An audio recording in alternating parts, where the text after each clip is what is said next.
prisioneiros de nós mesmos. Nosso amigo aqui, Renato Bahia, que preparou com muito carinho, está aqui já entre nós. Mas antes de passar a palavra para ele, nós vamos fazer uma leitura a respeito das atividades da casa. Faremos uma leitura preparatória, uma pequena prece, então passaremos a palavra para ele. Ok?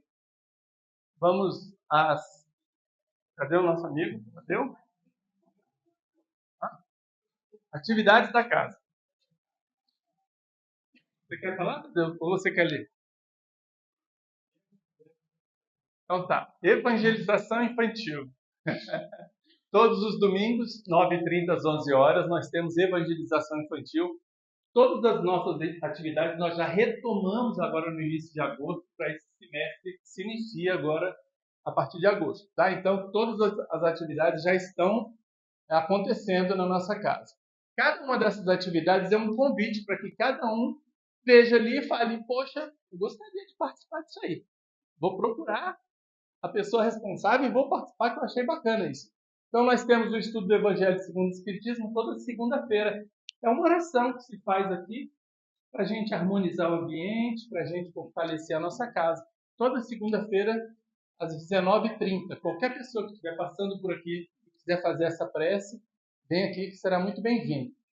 O estudo sistematizado da doutrina espírita, toda terça-feira e sábado. Terça às 19h30 e sábado, a partir das 17 horas. Olá, tudo bom? Oi, tudo bem?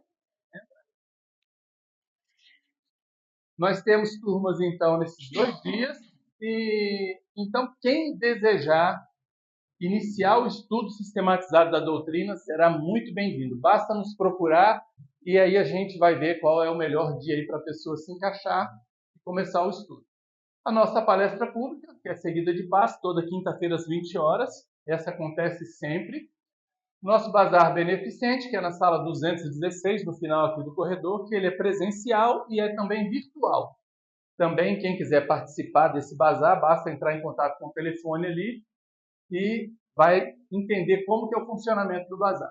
O chocolate fraterno, que acontece na primeira terça-feira de todo mês. A gente vem para cá, traz aqui um lanchezinho, um sanduíche, um chocolate quente, faz aqui uma prece de harmonização, de preparação, vai até a UPA de São Sebastião, distribui para as pessoas que estão presentes lá, seja médico, seja quem estiver lá na parte da segurança, seja quem estiver lá na fila aguardando atendimento, ou aquelas pessoas em dificuldades que estão até na rua ali, tem lá algumas pessoas que já moram ali na entrada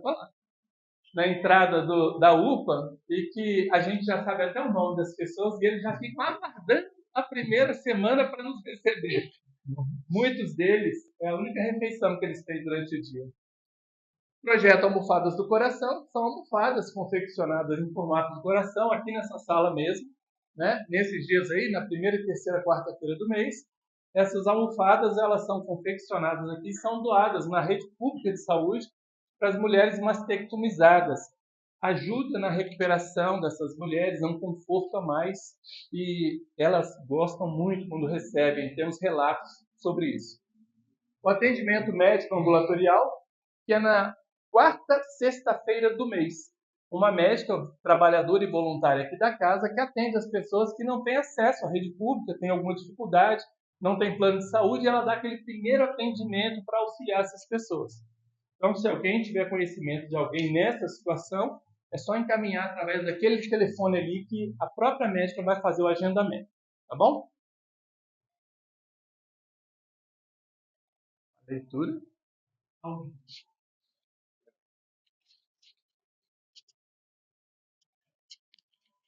Algemas. Indiscutivelmente, em todas as paisagens da Terra, observamos fardos e prisões que atormentam a vida. Algemas de ódio, cristalizando a treva em torno das almas. Algemas de egoísmo, enregelando corações. Algemas de vingança, estabelecendo perturbações e discórdia. Algemas de azedume, provocando amargura e enfermidade. Algemas da ignorância, gerando chagas e penúria. Na vida social, permanece a criatura encadeada a deveres que lhe martirizam a existência, tanto quanto no lar, antigos companheiros que ontem se acumpliciavam na crueldade, hoje se prendem uns aos outros em tremendos conflitos expiatórios. Cada espírito renasce no berço com as algemas que forjou para si mesmo, no passado próximo ou remoto, a fim de realizar a caminhada regeneradora, através de lutas e problemas edificantes, até o túmulo, para que o túmulo seja preciosa emancipação. Recorda o Cristo, o grande libertador, apresentar-lhe cada dia, com o suor do próprio trabalho, os grilhões que, porventura, te releguem à inibição. E seguindo-lhe os passos na senda de amor que serve e perdoa sempre, compreenderás que, se a terra, em muitos casos, ainda é penitenciária de sofrimento, podes romper os cárceres que te guardam na sombra, deles fazendo a escolha de reajuste e a escada da ascensão desde hoje. Mensagem do livro Instrumentos do Tempo, de Emmanuel, por Francisco Cândido Xavier.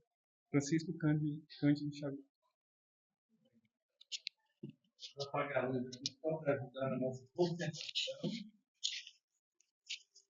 Vamos fazer uma pequena prece para essa primeira parte.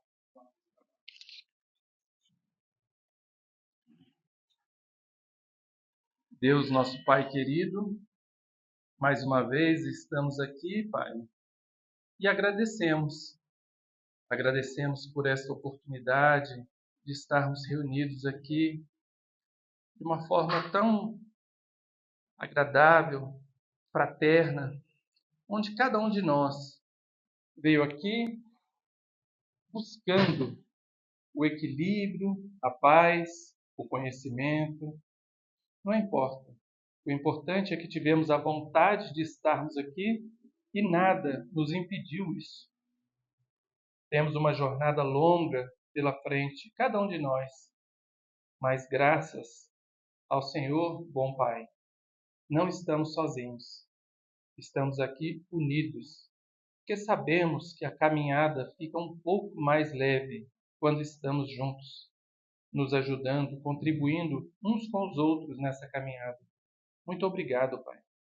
Obrigado pela nossa saúde, por esta paz que temos nesta casa. Obrigado pelos nossos lares. Obrigado pela oportunidade desta encarnação, onde temos essa oportunidade de tantos resgates, de tanto aprendizado nessa nossa caminhada. Pedimos, Pai, continue a nos abençoar esta casa, abençoar os nossos queridos mentores, que tanto nos ajudam, nos auxiliam a cada dia. E assim, Pai, agradecidos por tudo isso, pedimos sua permissão para darmos início a essa primeira parte dos trabalhos da noite de hoje, dando graças a Deus. Assim seja. Pedro Renato, a palavra é toda sua. Já. Minhas irmãs, meus irmãos, boa noite. Esse grupo me encanta, viu, gente? A dedicação de vocês, não é? A gente vê claramente aí que vocês estão aqui se preparando aí. Diante de nós, realmente, a gente tem muito trabalho pela frente, não é?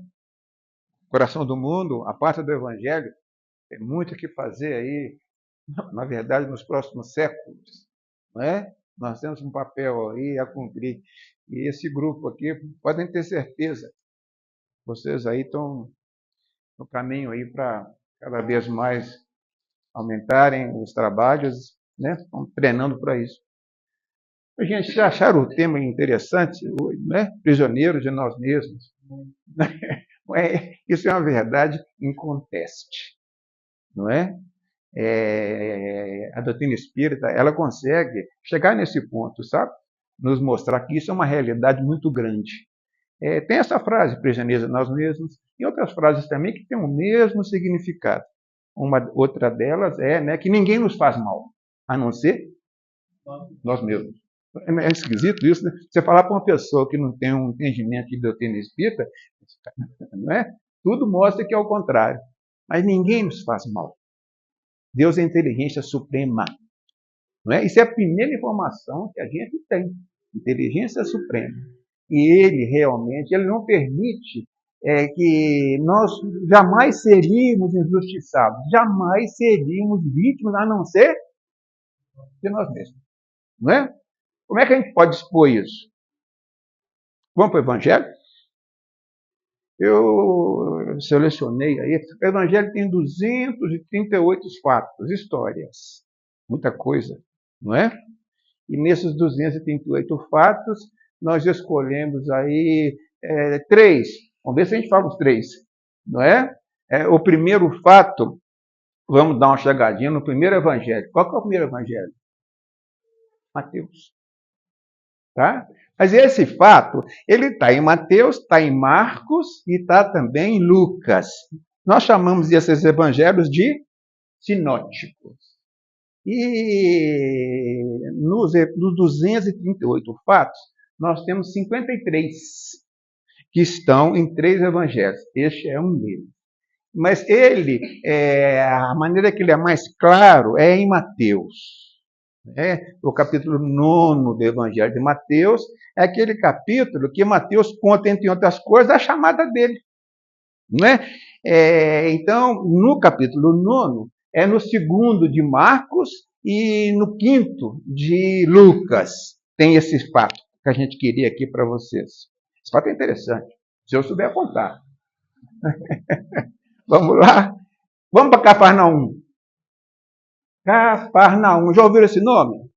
É uma cidade pequenininha, lá no lago de Genezaré, não é? No mar da Galileia, cidade pequena.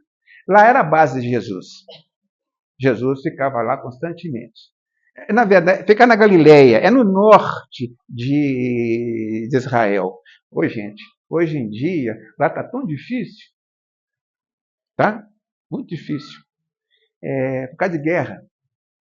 Não é? Hoje lá a Galileia está sendo assaltada aí de gente, coisa desesperada, incrível. Lugar que Jesus esteve, falta de respeito, né? Esse lugar. Lá em Cafarnaum, na Galileia, Jesus, ele saía, mexia e voltava para lá. Lá, entre outras pessoas, essas mortes são terríveis, né? Morava Pedro.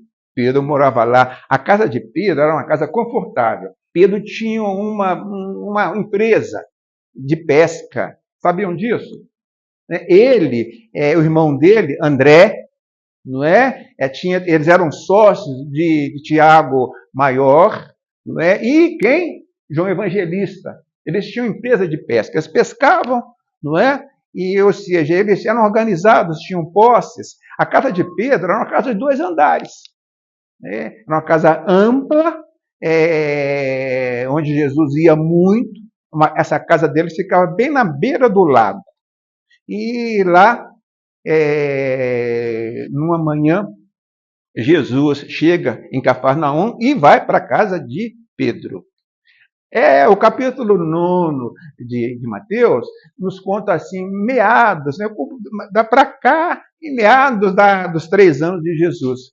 Jesus já era conhecido já. E naquela época não tinha WhatsApp. Mas sempre que Jesus chegava lá em Cafarnaum, todo mundo sabia. E o que eles esperavam quando Jesus chegava? Eles procuravam Jesus para quê, gente? Cura. Jesus podia curar todo mundo? Não. Obviamente que não. Não é? Jesus nunca foi contra as leis do Pai. Não é? Jesus podia curar algumas pessoas cuja, né, a dificuldade já tinha feito alguma coisa nelas. Isso é importante a gente entender. Não é? Jesus curava aquelas pessoas que a dificuldade, todo o nosso desatino, parte da nossa consciência. Nós estamos num corpo, não é? Que é do planeta. Nós temos um duplo etérico, que é do planeta. Temos aí um corpo somático, que é um corpo espiritual, que é do planeta. Não é? A nossa essência é uma consciência. Quando a gente fere a consciência nossa, desencadeia um processo que a gente tem medo dele, chama dor. não é? Mas isso é importante. Toda dificuldade, toda dor, ela parte de um desatino nosso consciencial, não é? A nossa consciência foi desequilibrada. A nossa consciência é equilibrada através de uma regra simples. Quando você fere essa regra, não é? Desequilibra a consciência, surge a dor. Qual é a regra? Amarra Deus sobre todas as coisas e o próximo como a si mesmo. Essa é a grande lei. Não foi à toa que Jesus bateu tanto nessa frase, não é? E falou muitas vezes essa frase. E o nosso mestre, ele curava as pessoas, ele podia curar as pessoas, aquelas pessoas que depois de terem ferido a consciência, elas assumiam a responsabilidade por aquilo que tinha acontecido com elas. Não jogavam para os outros. Não é fácil, não. Não é fácil, não. Quando acontece alguma coisa negativa com a gente gosta de nos sentirmos vítimas. Aí, contra isso aí, não é? A gente acha que alguma coisa, que nós somos, não fomos nós os responsáveis. Grande engano. Se aconteceu com a gente, não é? As aparências podem ser as mais esquisitas possíveis. Vamos assumir a responsabilidade. Quando você não assume a responsabilidade, você está, inclusive, fazendo uma blasfêmia com Deus. Não é? Blasfêmia com Deus está lá, no Livro dos Espíritos, a questão 13ª, que fala sobre os atributos de Deus. Deus é eterno, é infinito, imutável, imaterial, único, onipotente, onipresente e onisciente, soberanamente justo e bom. Isso é importante, não é? Ou seja, aconteceu algo com você e a gente assumiu a responsabilidade. Pronto. Não é? Mas muitas vezes a gente vê, assumir a responsabilidade, nós passamos a ser aptos a sermos curados. Jesus só curava nessas ocasiões. Não é? E vamos voltar para a casa de Pedro? Vamos lá. Olha, vamos imaginar a cena. Foi de manhã cedo. Jesus chega em Cafarnaum, cidade já cheia de gente, pessoas esperando por ele para serem curadas. E algumas pessoas chegaram lá anteriormente e sabiam que Jesus ia para a casa de Pedro. Embora Jesus tinha um pequeno lugar lá onde ele ficava, não é? Mas o normal dele era a casa de Pedro. Ele chegou na casa de Pedro. A casa de Pedro estava assim tomada de pessoas. E principalmente aquelas pessoas, um bando de pessoas que ficavam perseguindo Jesus. Pessoas importantes, pessoas de Jerusalém, saduceus, fariseus, doutores da lei, que achavam incrível aquele jovem, embora sendo alto. Jesus era alto. Jesus tinha 1,83 m de altura. Quem fala isso? É o Santo Sudário. O Santo Sudário, hoje em dia, ele mostra que Jesus era um homem alto. Não é? Ou seja, onde ele estava, ele era visível. E ele chega em Cafarnaum, as pessoas observam, ele se dirige para a casa de Pedro estava cheia, dentro da casa já estavam lá aquelas pessoas que buscavam observar Jesus, não é? Inclusive tentando ver coisas que ele não tinha, erros, não é? Jesus é a pessoa mais perfeita que teve aqui nesse planeta. E essas pessoas, lá dentro da casa de Pedro, na sala, né, um cômodo principal, bem no centro da casa, esperando. E Jesus chega, e sempre tinha um tumultozinho. As pessoas que acompanhavam a chegada dele iam se aproximando. Em determinado momento, a casa de Pedro ficava totalmente no meio de uma multidão. Essa é a cena. Aquela multidão de pessoas, muitas vezes ansiosíssimas para ter a atenção dele. E Jesus lá dentro da sala existiam já essas pessoas que se julgavam, inclusive, elite. E o mestre chega e começa a conversar com essas pessoas. Essas pessoas que se julgavam elite, elas tinham uma grande pergunta para Jesus. Geralmente. Elas queriam saber se Jesus era o Messias. Né? Elas sempre pensavam, queriam que ele falasse que ele era o Messias. Essas pessoas lá estavam, a conversa girava, e quando lá fora da casa chega um homem numa maca. Uma maca carregada, os três nos falam, carregada por 4 pessoas. Eles chegam, encontram a casa, as entradas da casa totalmente cheias de gente, eles arredando ali, arredando aqui, eles sobem no terraço, né, da casa de Pedro, uma escada, um terraço, e lá dentro estava Jesus, né, Pedro lá dentro também, e eles, lá no terraço, eles tomam uma iniciativa, fazer um buraco ali no terraço, né, adobe, não é? Para que a pessoa que eles trouxerem pudessem ser assistidas por Jesus. Aí nós imaginamos, então, Jesus lá no meio daquelas pessoas, não é? E de repente aquele barulho no teto. Eles ali cavocando o teto. Para uma maca descer, o buraco tem que ser grande ou pequeno? Enorme. Não é? Vamos imaginar Pedro vendo a casa dele ser quebrada no teto, não é? O buraco é aberto. Vamos imaginar a cena, não é? O buraco é aberto e eles, com cordas, eles descem aquela maca. Não é? E, obviamente, que a conversa ali parou, porque todo mundo estava observando o que estava acontecendo ali. A maca foi descendo e ali Jesus, não é? Quando aquela pessoa que estava na maca, paralítico, não é? Quando ele vai passando pelo raio de visão de Jesus, Jesus domina ele, né? Natanael, não é? Ben Elias. Jesus chama ele pelo nome. Natanael Ben Elias.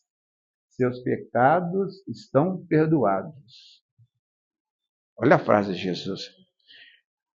As pessoas que estavam ao redor, aquelas pessoas que viviam perseguindo Jesus, naquela mesma hora, elas, mas como? Que blasfêmia! Pensaram, não falaram em volta, pensaram, não é? Mas como ele, que só Deus pode perdoar? Nesse simples descer dessa maca, não é? Quando Jesus identifica a pessoa, não é? E quando eles pensam aquilo, a gente tem ensinamento para a gente aí. Primeiro ensinamento da gente: Jesus e a gente. Jesus conhece a gente melhor do que a gente, nós nos conhecemos. Isso é uma coisa que a gente tem que procurar entender isso.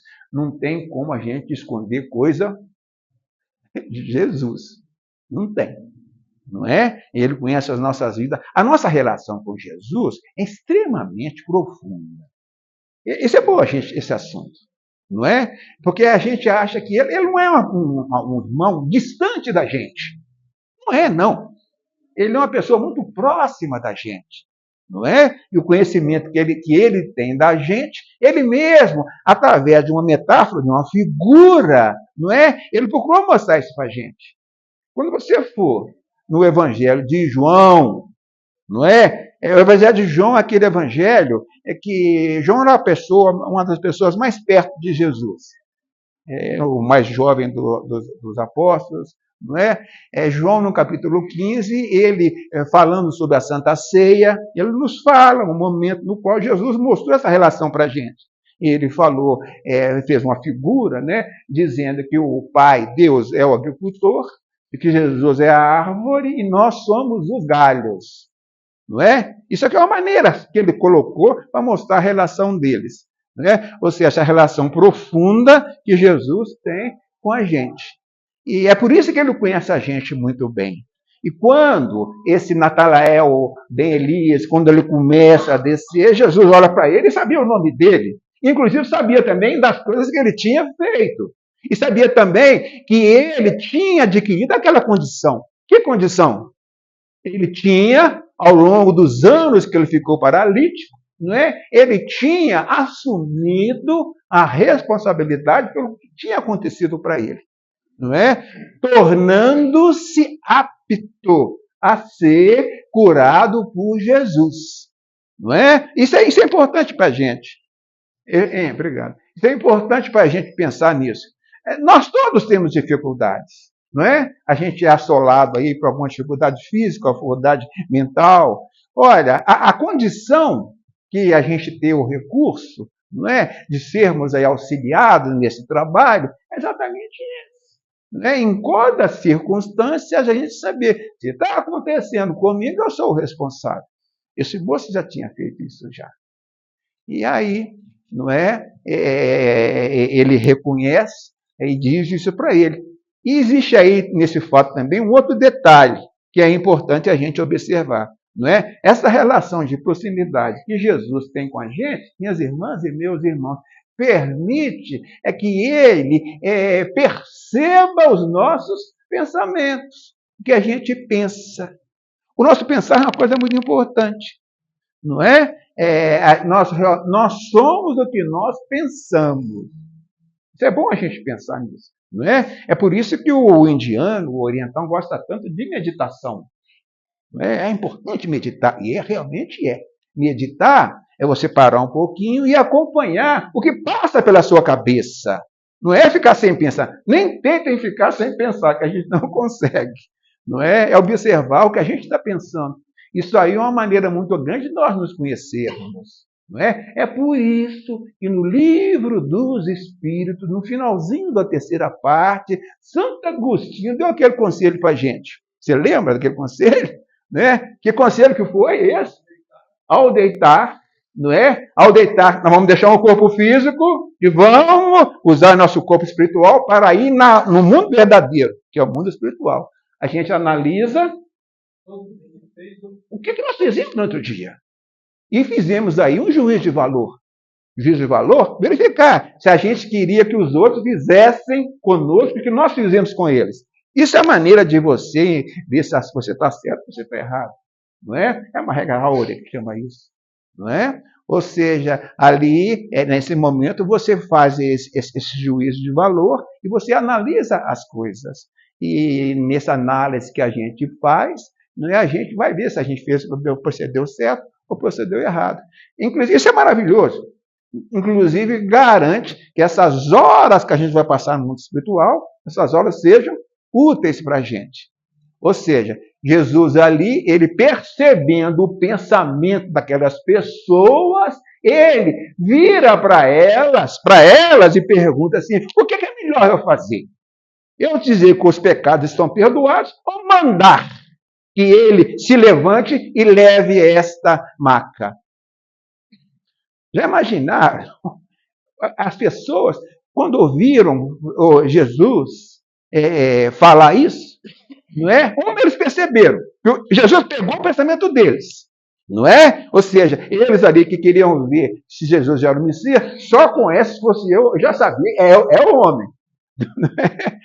Mas eles realmente aqui eram difíceis. Não foi à toa que Jesus nasceu ali.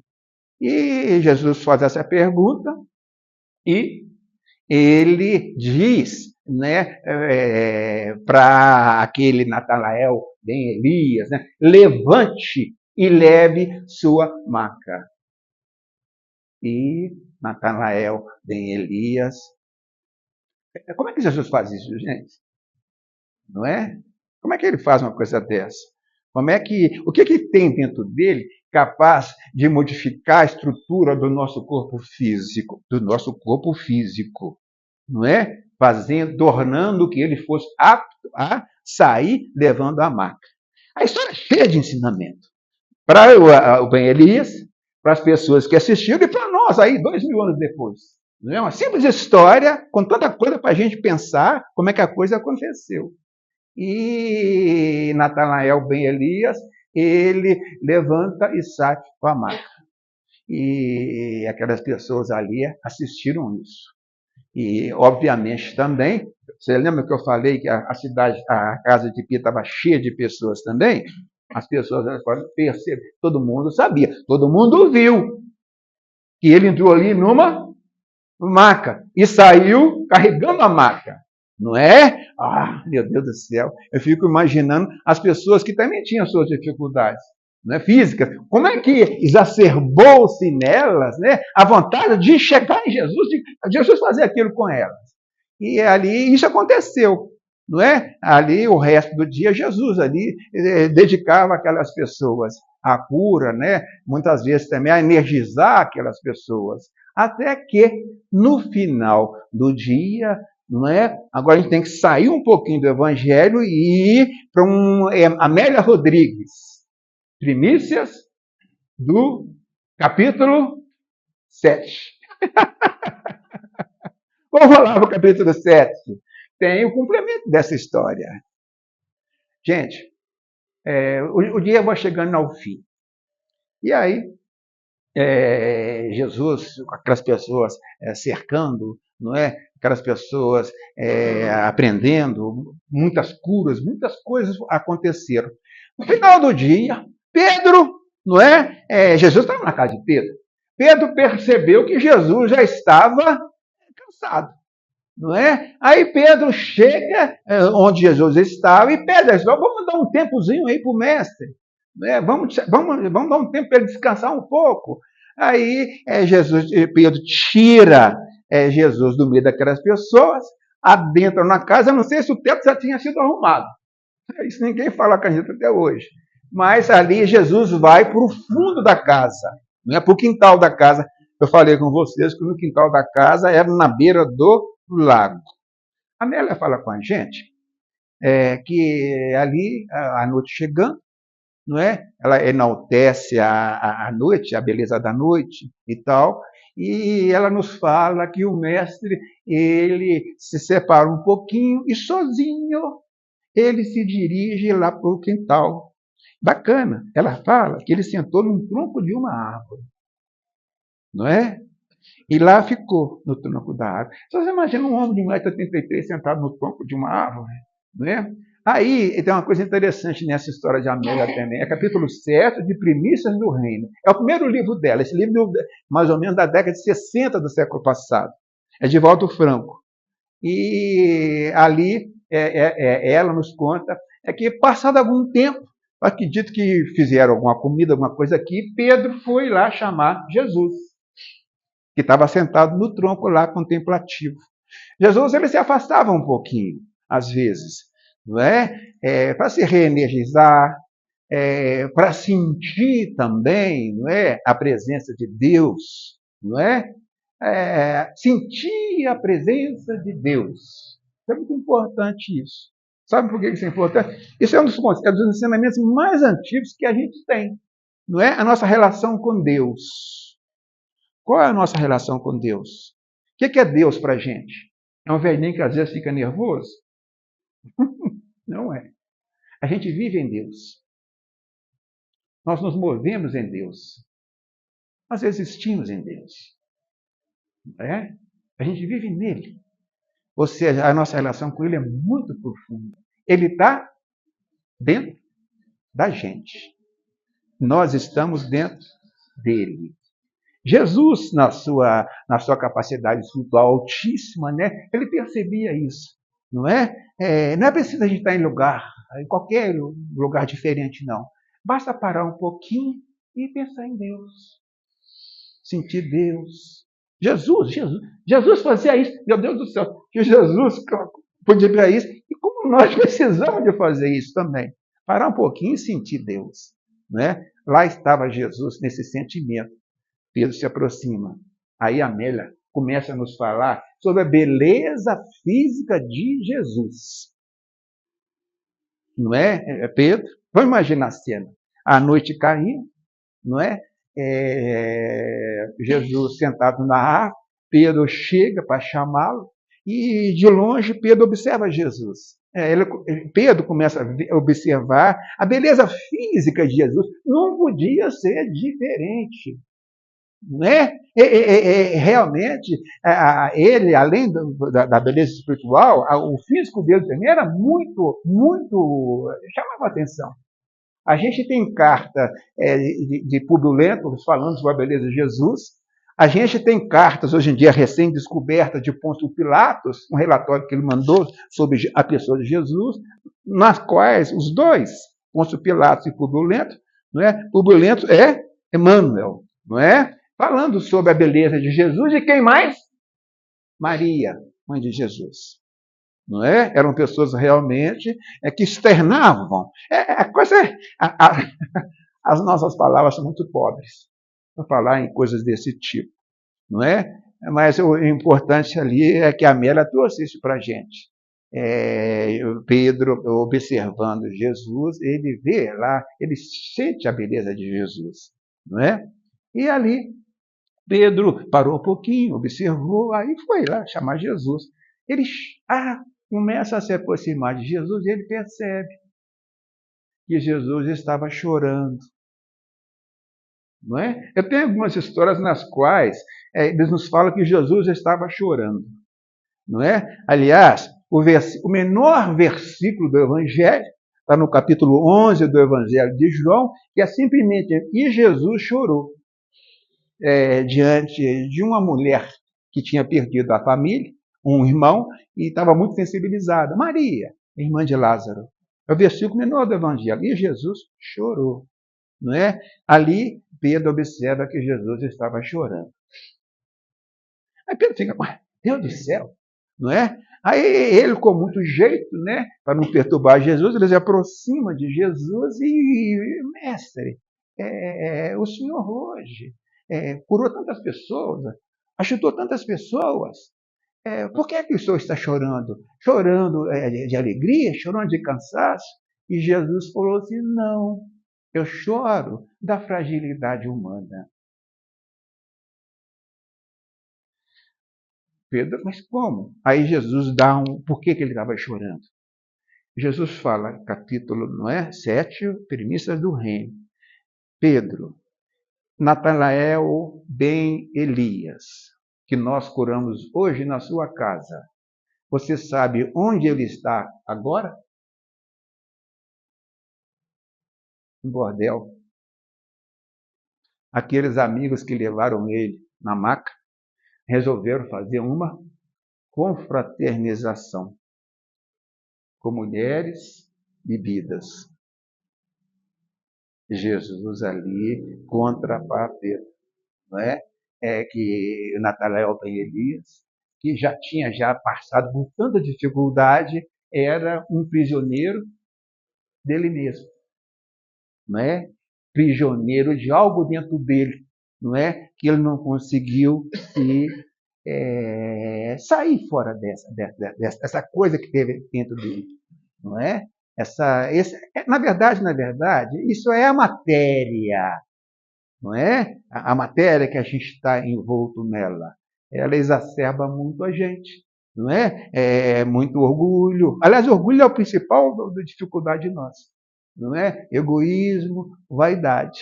Essa história mostra muito bem mesmo, não é? Natanael foi curado por Jesus e era ainda um prisioneiro ainda da matéria. Prisioneiro, hoje em dia, a gente tem até uma palavra que mostra isso bem: prisioneiro do ego dele. Vamos lá, uma outra história aqui. Essa história também mostra aí, Natanael era um homem que estava em dificuldades, né? E que assumiu e foi curado e perdeu tudo. E, inclusive, diante dessa história também a gente pode entender por que Jesus, quando curava uma pessoa, o que ele falava? Vai, não peques mais. Vai e não peques mais. Não é? Vamos para a segunda história? Essa história também é uma das 53. Ela está também no Evangelho de Pedro, no 19. Não é? Está no Evangelho de Marcos e no Evangelho de Lucas também. Né? Essa história já é quase que no final da vida, da missão de Jesus, já praticamente assim, alguns meses antes. Lá os três nos contam que Jesus estava numa região lá mais perto de Jerusalém, quando um moço rico pede para falar com Jesus. E esse moço rico, na frente de todos os apóstolos, né, de Jesus. Essa história realmente é bem no finalzinho da vida física dele.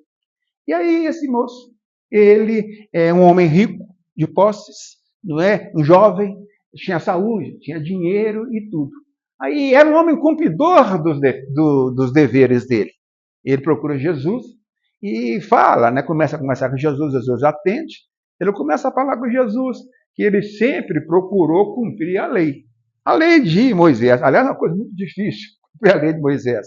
Os 10 mandamentos, minhas irmãs e meus irmãos, da época que foi recebido, não é, por Moisés, lá 40 dias depois que eles saíram do Egito, eles foram transformados em 613, na época de Jesus. Você já imaginou você ter que respeitar 613 mandamentos? Não é? Realmente é uma coisa pesada. Foi por isso que Jesus simplificou, não é? Para 2 só. E esse moço, então, ele fala com Jesus, né, que ele cumpria os mandamentos dele. Mas ele sentia ainda um vazio interior dele, não é? Muitas vezes a gente pensa que as pessoas que têm saúde, beleza, dinheiro, não têm dentro de si, né, esse tipo de coisa. E muitas vezes a gente tem. Não lê de engano, não é? Esse vazio interior nosso não é uma coisa mais profunda que a gente tem. Esse homem rico, jovem, tinha esse vazio. E aí ele vai até Jesus e ele pergunta a Jesus o que é que ele tinha que fazer, não é? Já que ele cumpria os mandamentos, Jesus concorda com ele, que realmente ele era uma pessoa cumpridor da lei. E Jesus, então, dá um conselho para ele, não é? Diz para ele que ele tinha que deixar todos os bens dele, doar os bens dele para os pobres, não é? E seguir Jesus. E é interessante, Jesus, pouco depois, ele tem um encontro também com o doutor Bezerra de Menezes, não é? Na figura de Zaqueu. Ivone do Amaral Pereira, ela nos fala com muita ênfase. E o doutor Bezerra de Menezes é o Matias, é o Zaqueu, né, o 13º apóstolo. E Zaqueu, diante de Jesus, ele fez isso, não é? Ele largou os bens que ele tinha para seguir Jesus. Foi o conselho que Jesus tinha dado para esse moço rico. E esse moço rico, não tinha como sair fora da vida que ele tinha. Não é? Embora ele cumpria a lei, ele sentia muita necessidade de alguma coisa. E ele, inclusive, era um esportista dedicado à corrida de cavalos, né? As bigas, né?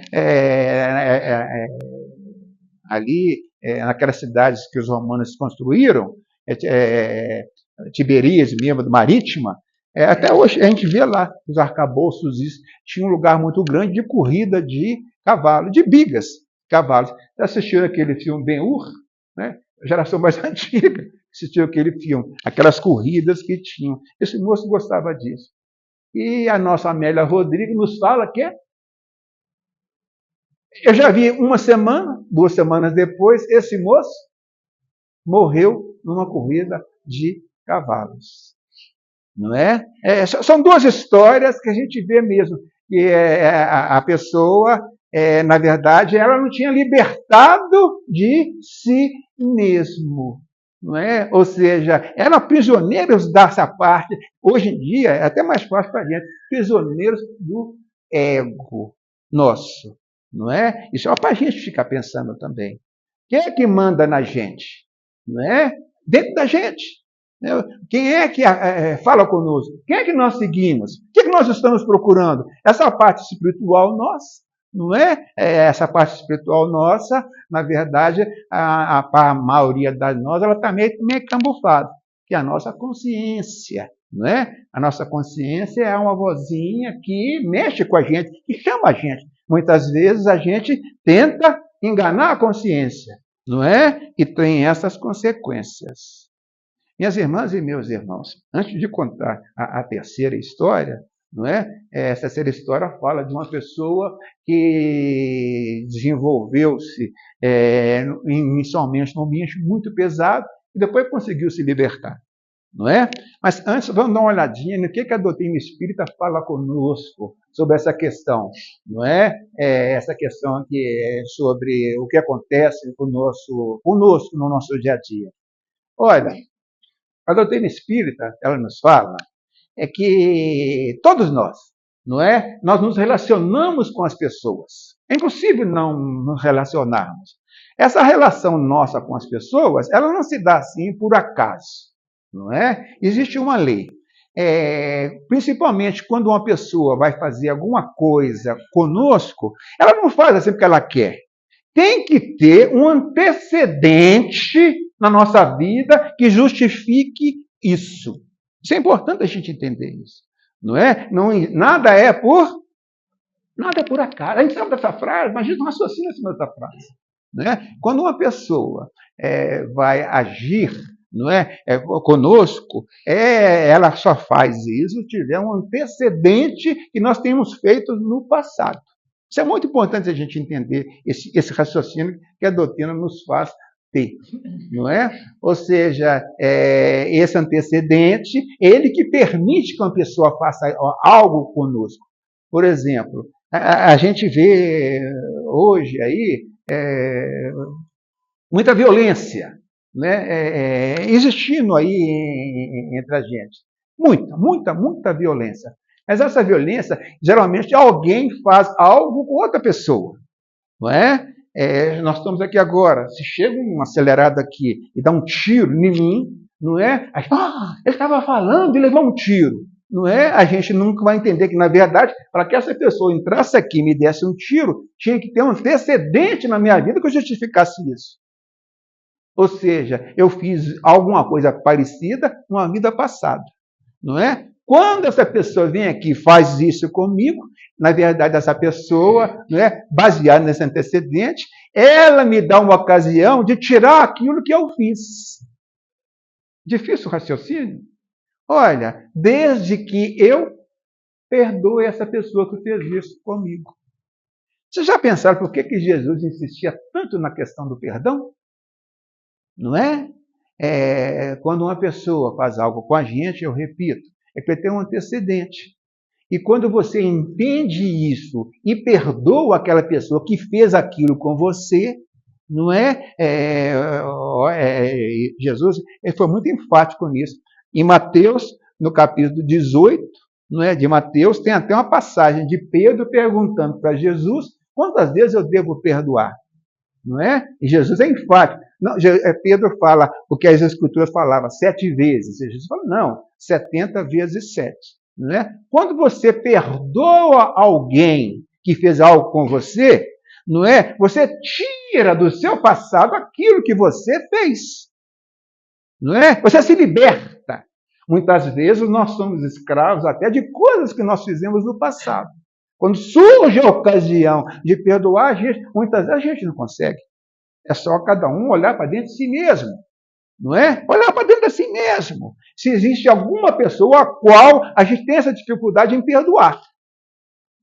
Não é? É uma análise que a gente tem que fazer isso.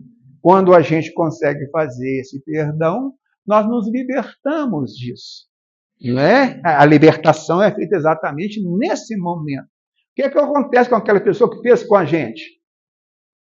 Ela adquire um débito, não é? Esse é o raciocínio que a gente faz.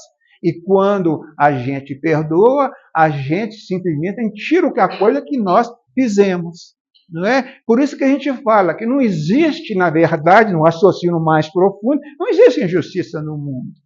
Não é? A única pessoa que nos pode fazer mal somos nós mesmos. Não é? E muitas vezes acontece que nem o nosso Natanael Ben Elias lá. Não é? Ele não perdoou alguma coisa do passado dele. Não é? Tanto é que ele não conseguiu realmente se safar. A matéria continuou buscando-o. Vamos lá para a terceira história? Vamos lá? A terceira história, minhas irmãs e meus irmãos, é de uma pessoa, todo mundo aqui conhece.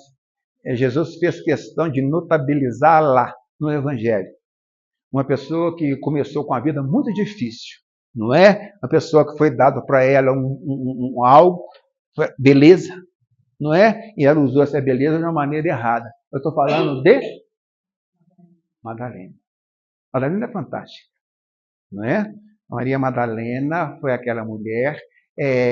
Quando Jesus aparece, a primeira pessoa a ver Jesus ressuscitado foi Maria Madalena, porque, na verdade, ela é um dos poucos exemplos que a gente vê de pessoa que numa vida se libertou. Ela se libertou, não é? A mudança que ela fez em quem? Nos outros? Nela mesma, não é? Era uma pessoa que usava o atributo da beleza para uma coisa indevida, não é? Ela, no contato com Jesus, Jesus conseguiu fazer com isso com ela, que ela se modificasse totalmente, não é? E ela se libertou. Né? E a libertação dela é explicitada, é mostrada quando Jesus aparece por ela, a primeira pessoa a ser ressuscitada. Não é? E quando aconteceu isso, muita gente não gostou dela, Jesus ter aparecido para ela. Não é? Os próprios apóstolos mesmo, quando ela chega no domingo da ressurreição, quando ela chega onde os apóstolos estavam reunidos e disse para ele que Jesus tinha aparecido para ela, houve ali não aceitar, principalmente o nosso amigo Pedro. Pedro é terrível, Deus somos nós, não é? Mas teve duas pessoas ali que realmente compreenderam. Duas pessoas. Quem? E Maria, mãe de Jesus. Dois libertos. Libertos também. Não é? Por que eu falo que João Evangelista era liberto? Como é que João Evangelista morreu? Idade. Não é? Todos os apóstolos morreram de morte matada, menos ele. Maria teve uma ascensão. E Maria Madalena? Esse exemplo que a gente tem de uma pessoa que se libertou, corrigiu a si mesmo, pegou os ensinamentos de Jesus, interiorizou e se modificou. Recebeu em vida, não é? Esse prêmio de mostrar Jesus, que deu mais energia para ela ainda, para que ela, depois que Jesus depois ressuscitado, fica 40 dias conosco. Depois, ele deixa e ela fica sozinha. E os apóstolos não aceitaram ficar com Maria Madalena. Ela teve que passar o resto dos dias dela numa colônia de leprosos, não é? Mas o desencarne dela foi fantástico. Não é? Ela, mesmo depois de ficar ali evangelizando, não é? Aquelas pessoas mais sofridas, completamente proscritas, que eram os leprosos, ela, Maria Madalena, ela enceta uma viagem dificílima até Éfeso. Éfeso. Quem morava em Éfeso? Maria, mãe de Jesus. Não é? Na cruz, um momento no qual Jesus fala para Maria: esse aqui é o seu filho. E diz para essa aqui é a sua mãe. Não é? E Maria ficou 16 anos depois da morte de Jesus. Né? Ela ficou 3 anos numa cidadezinha perto de Jerusalém, 3 anos em Betânia, e depois ficou 9 anos em Éfeso. E lá, nesses 9 anos, ela recebeu a visita de uma figura com o corpo totalmente acabado com a lepra. Inclusive, a gente até entende o porquê isso. Para tirar do próprio corpo o passado dela. Não é? E ali nos é falado, não é? Que ela desencarna nos braços de Maria, mãe de Jesus. É para a gente pensar esse estudo dessa noite. Né? Pensar para dentro de nós mesmos, nos analisando. Evangelho é para isso. Não é? Evangelho, a gente vê as histórias, a gente procura entender as histórias, vê aí como é que as histórias foram bem montadas, bem feitas, a verdade. Ao mesmo tempo que aqui, reunidos aqui, a gente recebe também energias e vibrações fortíssimas. Por que nós estamos aqui numa quinta-feira, nos reunimos para pensar no Evangelho? Vocês não sabiam o que eu vinha falar aqui hoje. Não é? Ou seja, a gente vem aqui pelo Evangelho. E vem aqui atrás dessas energias, dessas vibrações. A importância que a gente entender isso, não é? E entender também, né, a potencialidade do Evangelho. Evangelho é aquela coisa que nos dá sentido de vida. O nosso sentido de vida está no Evangelho. Entendê-lo, né? Entendê-lo e não é para passar para os outros, e vivenciá-lo. Esse que é importante aqui. Daqui a pouco eu passo meu tempo. Eu agradeço a vocês aí a boa vontade, viu? E agradeço também as energias, as vibrações, não é? E a gente aqui, nós todos juntos, amealhamos aqui. Passei muito tempo. Nós é que agradecemos.